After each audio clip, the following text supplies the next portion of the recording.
রবীন্দ্রনাথের ভাষায় 2 বিঘা জমিতে তিনি দুটি লাইন লিখেছিলেন, নম নম নম সুন্দরী মম জননী বঙ্গভূমি, গঙ্গার তীর স্নিগ্ধ সমীর জীবন জুড়ালে তুমি।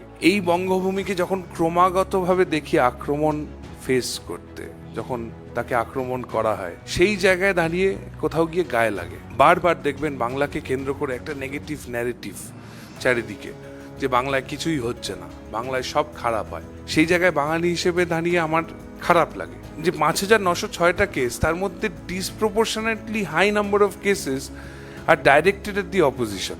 বারবার আপনি অপোজিশনের কণ্ঠরোধ করছেন, কিন্তু এই যে পারসিস্টেন্ট একটা ন্যারেটিভ এর সৃষ্টি করা, সেই জায়গায় স্টুডেন্ট অফ কনস্টিটিউশনাল ল আমার কোথাও গিয়ে মনে হয়েছে যে এখন আওয়াজ যদি না ওঠাই তাহলে আর কোনোদিনই ওঠাতে পারবো না। যখন আপনি জানেন যে বাংলার 10 কোটি মানুষ, বাংলা জনসংখ্যা আপনি জানেন যে এটার জন্য একটা নির্দিষ্ট সময়ের প্রয়োজন, আপনি হড়বড় করে একটা এক্সারসাইজ শুরু করে দিলেন, SIR, ঘুষপেটিয়া, এদের বার করে দেবো, ওদের বার করে দেবো করে, আলটিমেটলি যখন হলো সব থেকে বেশি ভুক্তভোগী যারা, সেটা হচ্ছে সাধারণ মানুষ। যে কোনো SIR এর জন্য যে লাইনগুলো পড়ছে বিভিন্ন জায়গায়, হিয়ারিং এর জন্য ডাকা হচ্ছে, সেই লাইনে গিয়ে সাধারণ মানুষের সঙ্গে কথা বললে বোঝা যায় যে কি ধরনের আক্রোশ সৃষ্টি হয়েছে এই SIR এর জন্য। তো এইগুলো কি হচ্ছে, কোথাও গিয়ে আমার মনে হয়েছিল যে এইগুলোর বিরুদ্ধে একটু সোচ্চার হওয়া উচিত।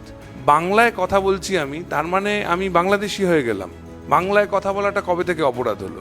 সেই জায়গায় দাঁড়িয়ে আমি বাংলা বলছি মানে আপনি সন্দেহের চোখে আমাকে দেখছেন, আপনি বলছেন যে না আপনি বাংলাদেশ চলে যান। এই ধরনের কথাবার্তাগুলো খুব গায়ে লাগে।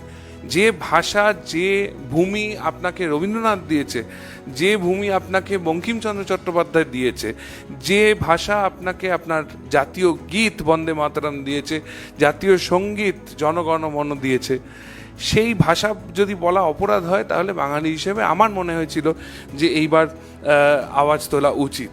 আমি যে আদর্শে বড় হয়েছি, যে পরিবারে বড় হয়েছি, সেখানেতে আমাকে বারবার শেখানো হয়েছে যে সমাজের প্রতি একটা দায়বদ্ধতা আমার রয়েছে। সেই কারণে হয়তো আমি এই পদক্ষেপ নিতে বাধ্য হলাম।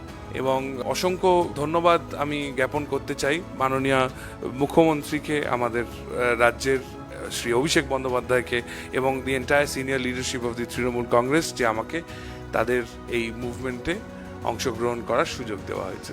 অনেক ধন্যবাদ।